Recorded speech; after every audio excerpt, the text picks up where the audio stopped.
Welcome back to Cossy Arsenal Podcast. My name is Cossy. Welcome back to brand new video. Arsenal 1, Everton 0. We have broken the curse at the Goodson Park. Not an easy game, like I said in the preview, but eventually you get the job done. That is what we've done. Leandro Trossard with a beauty, an absolute beauty.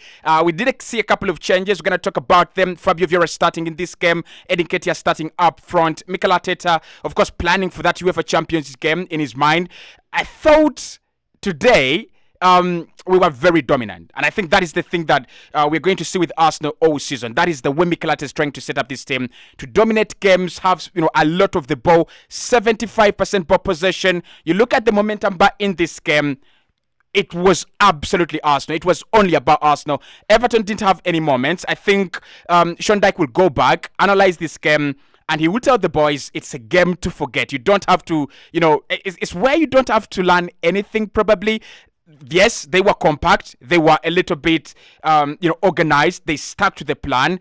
But eventually, if you want to win games at the Goodson Park, away from home, this is not a template they will have to use in any other fixture. Let me know who was your man of the match in the comment box below. I would love to hear from you right as well.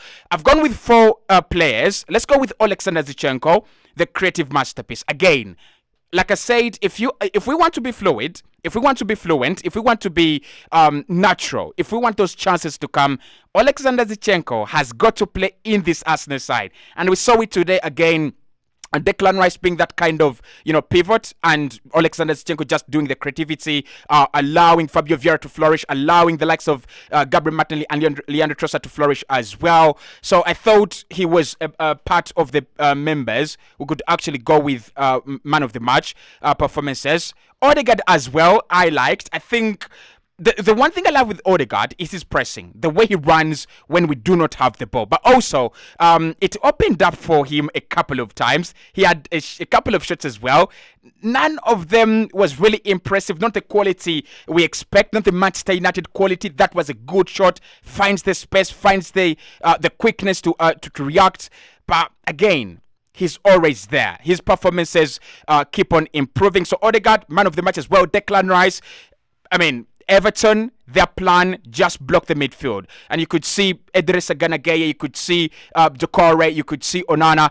Their initial plan was not to let any spaces for Arsenal. And Declan Rice, that ball over the top, is going to be a key ball. It's going to be a key game, component to his game for Arsenal this campaign. Many of the things we've seen from Thomas Partey, that ball over the top is not something we've seen from him. So let's go with Rice, Odegaard, Alexander Zinchenko. I think those 3. I would love to add a 4th one, but let's go with those 3. I think those were the best players on the pitch. So let me know in the comment box below who was your man of the match. So guys, let's agree on one thing. Leandro Trossard has got to get more playing time for Arsenal. That goal is special, and it takes a special kind of player, a special profile, a special ability to tuck away that ball. It is not close. It's actually very far. It's very close to outside the penalty area than inside. And that what that means that you've got to have the accuracy, number one, but then you've got to have the power. And he absolutely executes that ball with both of them and with a lot of precision, right? I think you can talk about the movement, the corner from Odegaard to Vieira, and then it comes back in for Leandro Trossard, who is in a very, very good position. But the execution for the goal, the execution for the finish, that is why Arsenal won that game. That is why we have the 3 points. We had 13 shots on goal, 4 on target, only 4 on target. I'm going to talk about that. We need to talk about that. But out of the 4, that was the only threatening shot. That was the only one. Apart from the Fabio Vieira shot that I thought was actually very good. I almost actually mentioned him in my player of the month, player of the game performance. I thought Leandro Trossard's shot was the only shot you could feel it could get to the back of the net, and indeed it did. So Leandro Trossard needs more game time, whether it's in the UEFA Champions League, whether it's in the Premier League. Mikel has got to understand your best players have got to play. I mean, we've talked about it before in the 2-2 draw against Fulham, in the 2-1 win against Nottingham Forest. Our best players have got to start. Trossard, best player in that position, probably left 8, probably left wing. You've got to give him as many minutes as you can. So the goal was good and it was enough. That is very, very important. But generally, I think Arsenal are getting much better.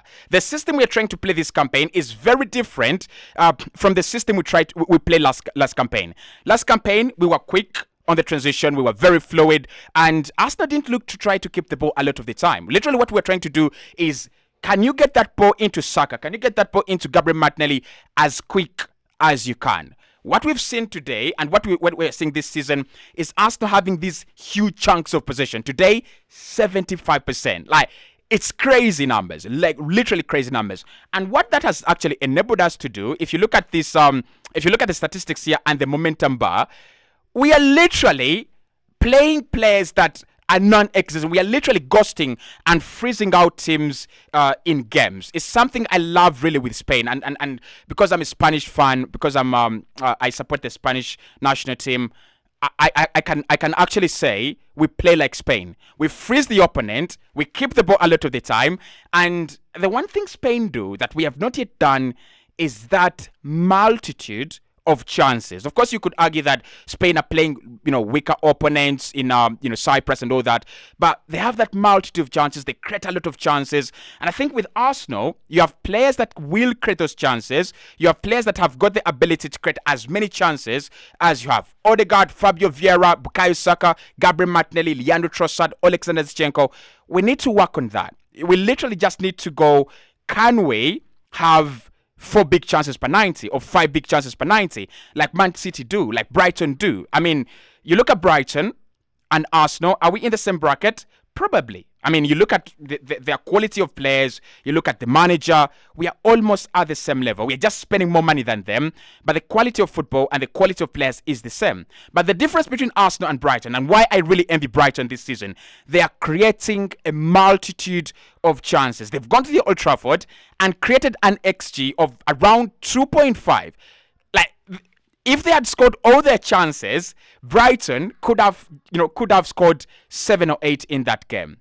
And that is what Arsenal are lacking. That is what we are not doing. We are not creating those chances that are threatening. We're not creating those chances that can rip apart Everton, can rip apart Fulham, can rip apart Nottingham Forest as well. Okay, so what does this game mean? It means that Arsenal are now in the top 4, 13 points, the same as Tottenham, the same as Liverpool. We have a positive 5 goal difference.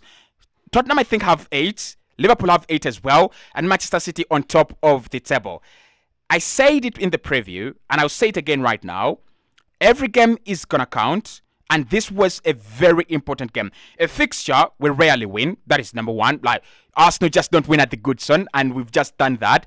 But apart from going to the Goodson and picking up points, you can't afford to go 4 points, 6 points behind Man City. If we are title contenders, if we are anywhere near the conversation, Arsenal will win it. Arsenal could actually run for the title. We can't allow Man City to open up that space. We can't allow Manchester City to open up that game, that gap. We can't do it. And what this game has showed us is Arsenal are ready to go toe-to-toe with Man City, with Tottenham, with Liverpool. With Tottenham, I think they will fall off at some point in time. I like Ange Postecoglou's football, but they don't have that extra squad depth like Arsenal, like Liverpool, like Man City.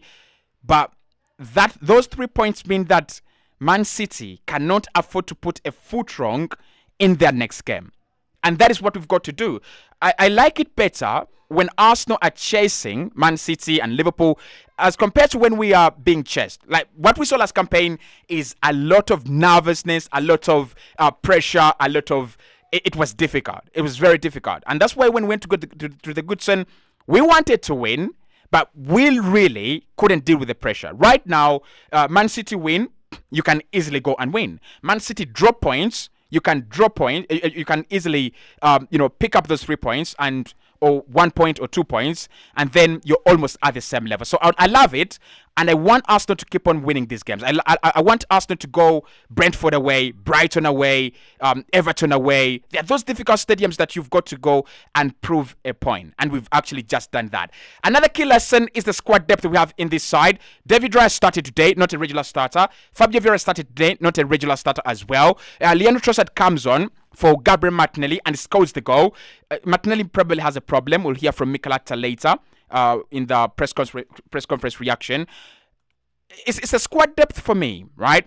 And how impactful these new players, these other players, can actually be. So if you have a Fabio Vieira who can lead the charge at the Goodson, probably Reece Nelson will start in front of Leandro Trossard, and Emile Smith-Rowe will start in front of Fabio Vieira in the UEFA Champions League. It's going to be very important. 100 minutes per 90, that is number one.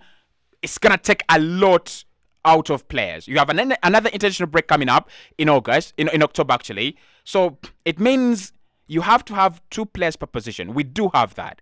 But are those players good enough to replace each other, give us the same kind of quality? I think they are. And I think, they have just done that. We've just seen that. Okay? So Fabio Vieira, I'm impressed. David Raya, probably not so much to do, right? I would love to see him against City. I'd love to see him against a stubborn Brighton, a stubborn Brentford. I want to see how well can he keep these balls out.